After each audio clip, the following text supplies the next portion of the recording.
TM cronogramas de reprodução. Existem métodos e convenções sociais que as mulheres usam há séculos para garantir que os melhores genes masculinos sejam selecionados e protegidos com o melhor aprovisionamento masculino que ela é capaz de atrair. Idealmente, o melhor homem deveria exemplificar ambos, mas raramente os dois existem no mesmo homem, particularmente hoje em dia, portanto, no interesse de alcançar seu imperativo biológico, e estimulada por uma necessidade inata de segurança, o feminino como um todo teve que desenvolver convenções sociais e metodologias, que mudam conforme o ambiente e as condições pessoais dela. Para efetuar isso, os homens não apenas enfrentam um imperativo genético feminino, mas também convenções sociais femininas centenárias estabelecidas e adaptadas de um tempo muito anterior à capacidade humana de determinar com precisão as origens genéticas. Eu já detalhei em muitos dos posts do meu blog que a seleção de parceiros é uma função psicobiológica que milênios de evolução internalizaram rigidamente na psique de ambos os sexos. Tão internalizado e socializado é esse processo em nossa inconsciência coletiva que raramente reconhecemos que estamos sujeitos a esses motivadores, mesmo quando repetidamente manifestamos os mesmos comportamentos solicitados por eles. Mulheres tendo um segundo filho com o alpha bad boy.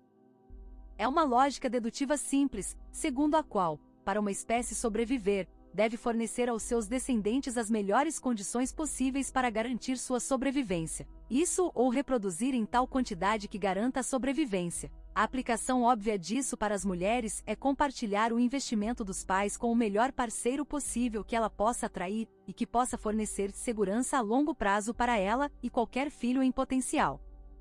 Assim, as mulheres são biologicamente, psicologicamente e sociologicamente os filtros de sua própria reprodução, enquanto que a metodologia reprodutiva dos homens é a de espalhar tanto do seu material genético quanto humanamente possível para o maior número de fêmeas sexualmente disponíveis. É claro que ele tem seus próprios critérios para acasalar a seleção e determinar o melhor pareamento genético para sua reprodução. Ela tem que ser gostosa, mas seu critério é certamente menos discriminatório que o das mulheres. Ninguém é feio depois das 2 horas. Isto é evidenciado em nossa própria biologia hormonal. Os homens saudáveis possuem entre 12 e 17 vezes a quantidade de testosterona, o principal hormônio na excitação sexual, que as mulheres, e as mulheres produzem substancialmente mais estrogênio, instrumental para a cautela sexual, e ocitocina, promotor de sentimentos de segurança e carinho, do que os homens.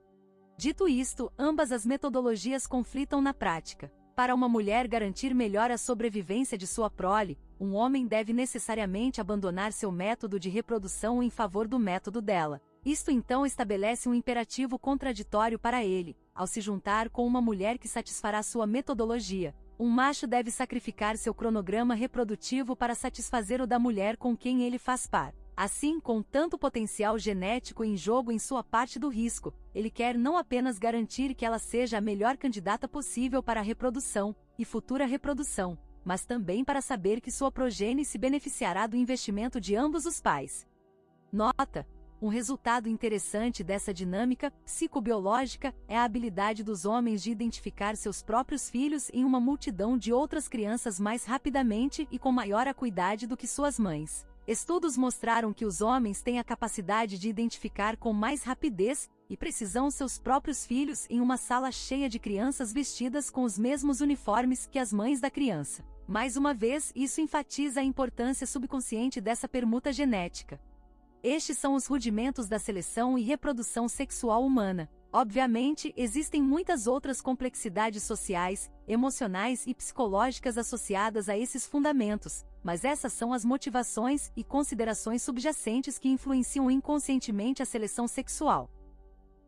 Convenções sociais para contrapor essa dinâmica subconsciente à sua própria vantagem genética. As mulheres iniciam convenções sociais e esquemas psicológicos para melhor facilitar suas próprias metodologias de reprodução. É por isso que as mulheres sempre têm a prerrogativa de mudar de ideia, e o mais inconstante dos comportamentos torna-se socialmente desculpável, enquanto o comportamento dos homens é restrito a um padrão mais elevado de responsabilidade para fazer a coisa certa, o que é invariavelmente algo para a vantagem de uma estratégia reprodutiva da mulher. É por isso que os caras que são cafajestes, pais que abandonam as mães para buscar seu método de reprodução inato são vilões, mas pais que se sacrificam financeiramente, emocionalmente e até mesmo vitalmente para o benefício de crianças das quais não são pais são considerados heróis sociais por cumprirem os imperativos genéticos das mulheres.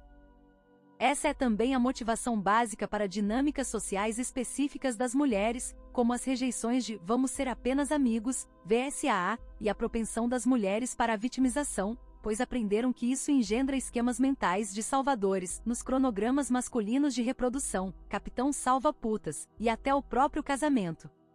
Bons pais contra bons genes. As duas maiores dificuldades para as mulheres superarem em sua própria metodologia é que elas estão em um pico sexualmente viável por uma pequena janela de tempo, geralmente em torno dos 20 anos, e o fato de que as qualidades que tornam um bom parceiro a longo prazo, bom pai, e as qualidades que contribuem para a boa prole, bom genes, raramente se manifestam no mesmo homem. O provisionamento e o potencial de segurança são fantásticos motivadores para se casar com um bom pai, mas as mesmas características que o tornam um bom pai são geralmente uma desvantagem quando comparadas com o homem que exemplifica melhor a atração física e genética, e as qualidades de tomar risco que garantiriam a seu filho uma melhor capacidade de se adaptar ao seu ambiente, ou seja, mais forte, mais rápido, mais atraente do que outros para garantir a passagem de seu próprio material genético para as gerações futuras. Este é o paradoxo do babaca versus o cara legal demonstrado na grande escala evolutiva.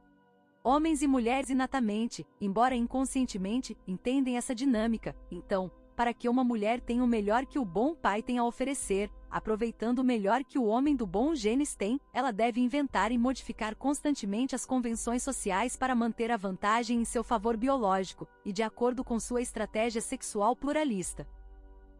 Cronogramas reprodutivos. Esse paradoxo, então, exige que as mulheres, e por padrão, os homens, assumam as programações de curto e longo prazo do acasalamento. As programações de curto prazo facilitam a reprodução com o homem de bons genes, enquanto a reprodução de longo prazo é reservada para o homem que é um bom pai. Essa convenção e os esquemas psicossociais que a acompanham são precisamente o motivo pelo qual as mulheres vão se casar com o cara bonzinho, estável, leal, preferencialmente médico, e ainda fuder o limpador de piscina ou o surfista bonitinho que ela conheceu nas férias de primavera. Em nosso passado genético, um homem com bons genes implicava a capacidade de ser um bom provedor, mas a convenção moderna impediu isso, de modo que novos esquemas sociais e mentais tiveram que ser desenvolvidos para as mulheres.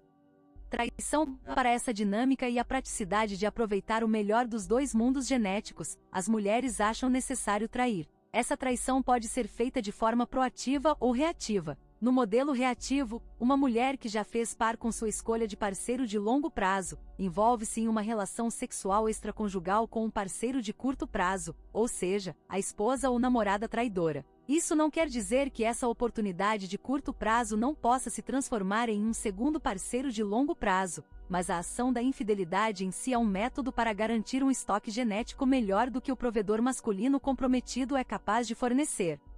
A traição proativa é o dilema da mãe solteira. Esta forma de trair depende da mulher procriando com um homem de bons genes, carregando seus filhos e depois abandonando, ou fazendo com que ele a abandone, novamente através de convenções sociais inventadas, a fim de encontrar um macho bom pai para prover para ela e os filhos de seu parceiro de bons genes para garantir sua segurança.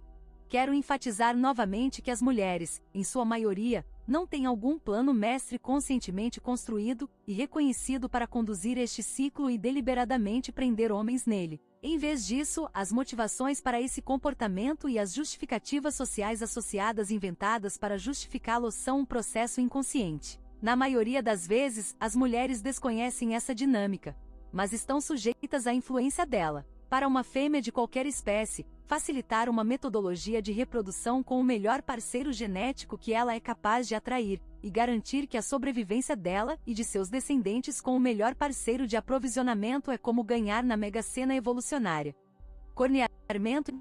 Em algum nível de consciência, os homens inatamente sentem que algo está errado com esta situação, embora possam não ser capazes de dizer por que sentem isso, ou não compreendam a situação na confusão das justificativas das mulheres para isso. Ou ficam frustrados com as pressões sociais para fazer a coisa certa, são envergonhados até se tornarem mártires salvadores, e comprometidos com uma responsabilidade fingida por essas convenções. No entanto, alguns entendem bem o suficiente para se afastar das mães solteiras, seja por experiências anteriores ou por ter observado outros homens cornos sobrecarregados com a responsabilidade de criar e prover, não importa quão envolvidos ou não envolvidos, pelos esforços de reprodução bem-sucedidos de outro homem com essa mulher.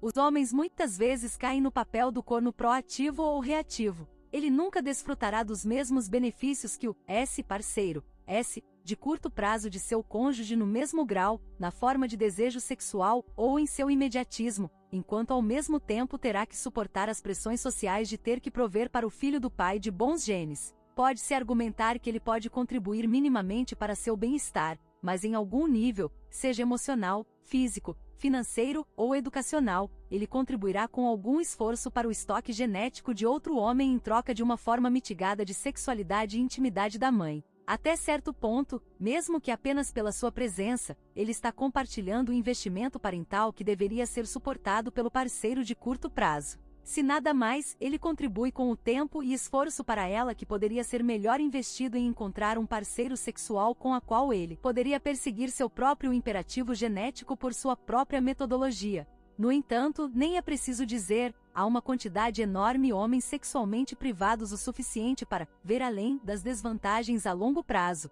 e não apenas recompensar, mas reforçar as decisões ruins de uma mãe solteira, ruins do ponto de vista de seu próprio interesse, em relação à sua seleção e cronograma de reprodução, em troca de gratificação sexual de curto prazo. Além disso, ao reforçar seu comportamento dessa forma, ele reforça a convenção social para homens e mulheres. É importante ter em mente que, nos dias de hoje, as mulheres são, em última análise, as únicas responsáveis pelos homens com quem escolhem se relacionar, tirando o estupro, é claro, e com quem ter filhos. Os homens assumem a responsabilidade por suas ações, sem dúvida, mas em última análise, é a decisão da mulher e seu julgamento que decide o destino dela e de seus filhos.